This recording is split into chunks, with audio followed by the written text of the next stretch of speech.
Let's give this thing a little bit of love, guys. What's going on, everyone? Welcome back to Channel Anderson, and welcome to a little bit of maintenance on my C36 AMG. Those of you guys that are involved in my channel know that the story on this car is pretty cool, how I obtained it. If you guys are curious, you can go back and check my old videos, but since then, I have pretty much been spending all kinds of time just going through, servicing all kinds of things, and there's a few items that are actually really easy that I want to take care of in today's video. Alright, and if we pop the trunk, I believe I stored the parts in here. Let's move this stuff out of the way. Oh, I forgot all this stuff was in here. Actually, let me move this out of the way. Alright guys, so a few weeks ago when I was in the middle of doing this project, getting this video ready for a feature on Roads Untraveled, you guys can be on the lookout for that soon. Yeah, so we were doing the valve cover, everything, and I just didn't have time or the snap ring pliers and things like that to take care of a couple items. So over here, we got a new fuel pressure regulator. This is the original one, same original manufacturer, Magneti Marelli, I believe that's what it is. That's the original part number. There are a few different ones that I think I could use, but I just wanted to stick with exactly what was here. Next up, we have a fuel filter. And then we have spark plugs. These are the Bosch F8 DC4 or 7446, and obviously 6 of those.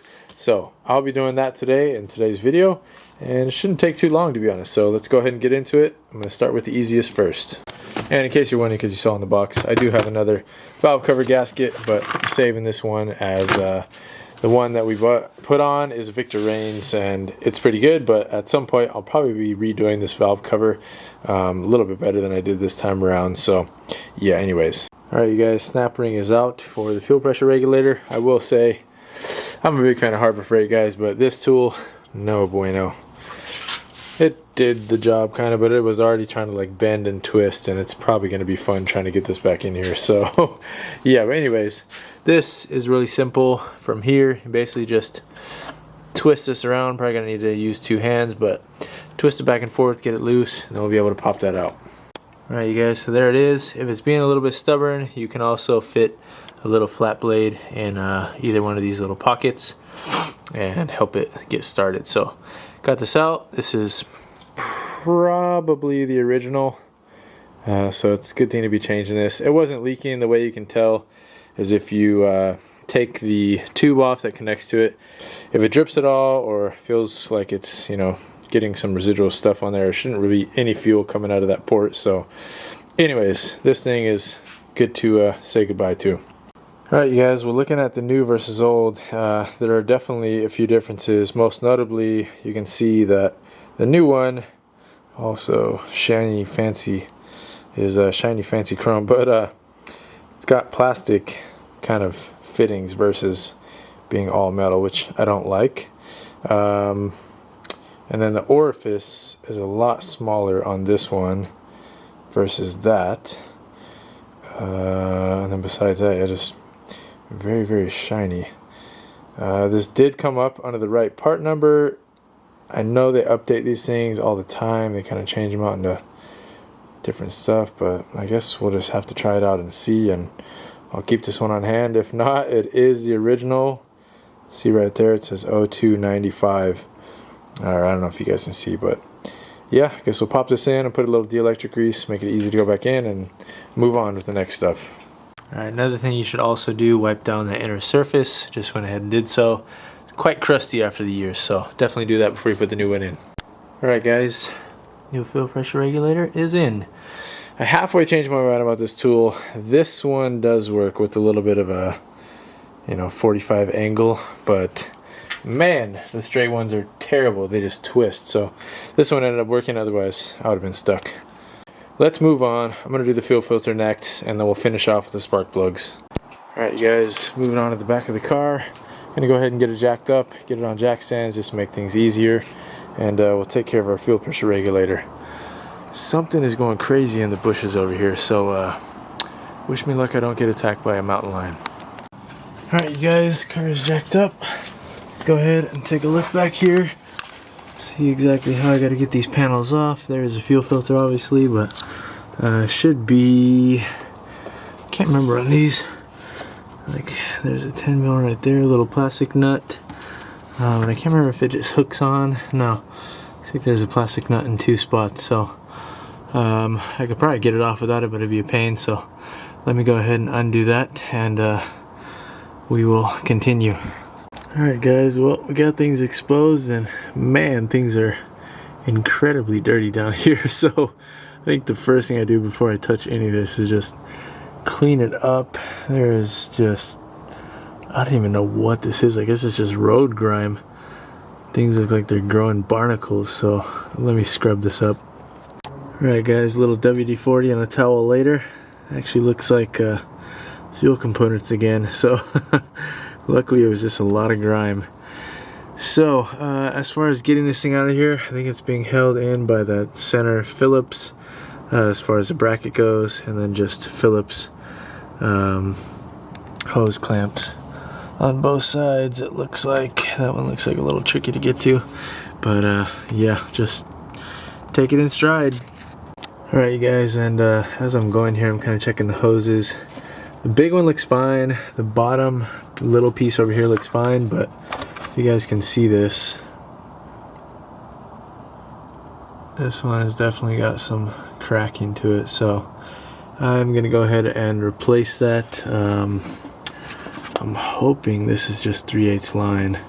Oh, let me go test it on the new fuel filter. Actually double check that this is the correct one, and I'd like to replace this whole piece right here, so let's go double check. Alright you guys, looks like it is a fit. It's not the tightest fit, but it does look like it's 3/8, maybe something weird like a millimeter tile hose or something.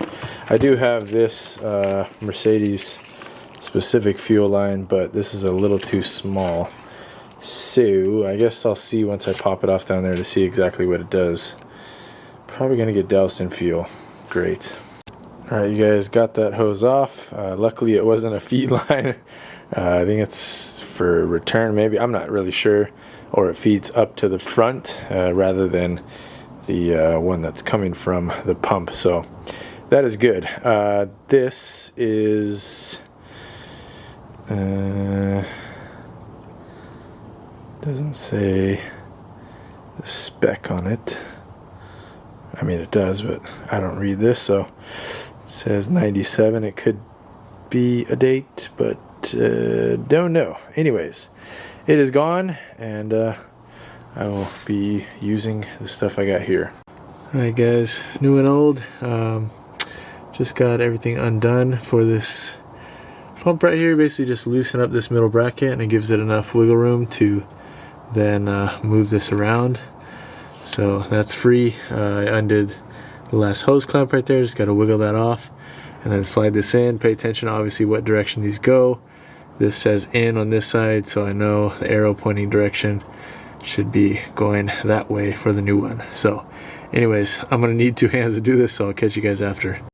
Alright you guys, well that was a freaking battle. That hose was stuck on there like crazy, but luckily that one looks like it's in a little better shape, and I'm not gonna worry about replacing that right now, so let's go ahead and throw the new filter in. Alright guys, new one is in. Just gotta clamp it down, and moving on to spark plugs. Before I move on, I'm going to go ahead and prime the key right now, just make sure that this doesn't leak, because obviously it wasn't as tight a fit as the other hose is, so just want to make sure that this is going to clamp down properly. And yeah, besides that, oh, gotta tighten this as well in the middle. But yeah, let me double check that before I go ahead and just move on. Alright guys, key is primed right now. I'm gonna go ahead and start it up, and then we'll come back here and take a look.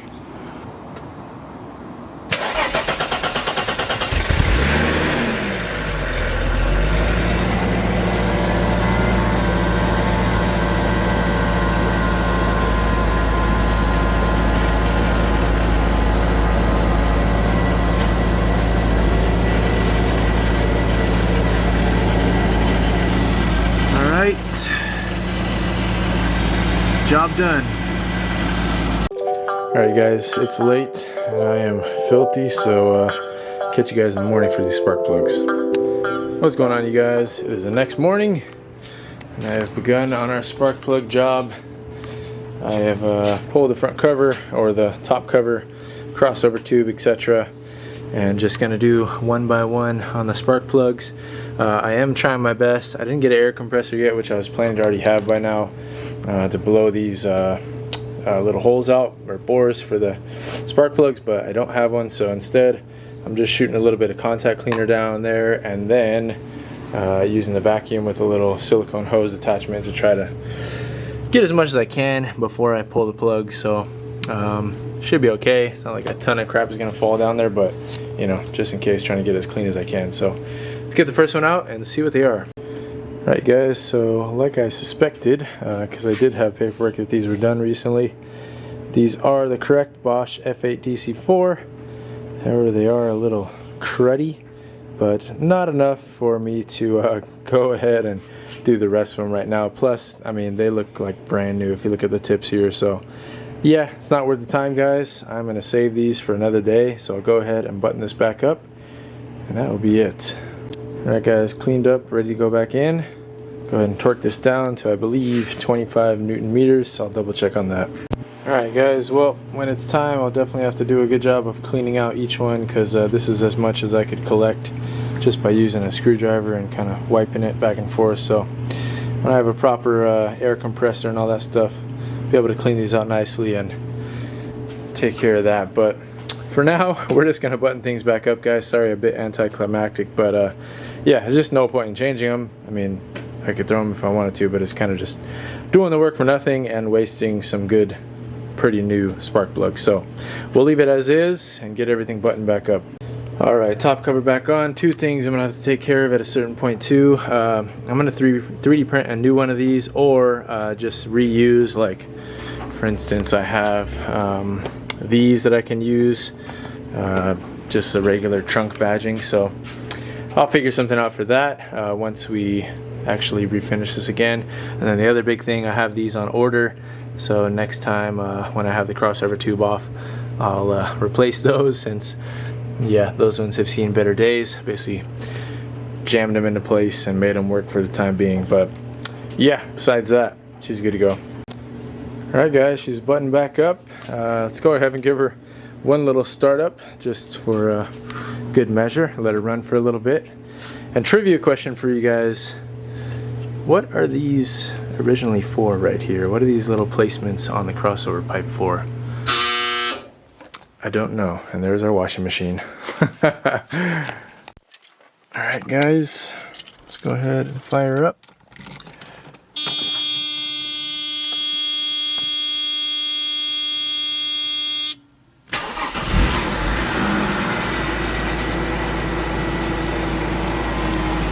This thing honestly has been running like a top, you guys. I've driven it so many times now. It's kind of like been on more daily duty as of recent. So really happy with it. And it's just such a cool car, to be honest. So anyways, I think that'll go ahead and do it, guys. Fuel filter, fuel pressure regulator, checking on the spark plugs at least to verify they were in fact replaced when they said they were. And that's about it. Car is running like a champ.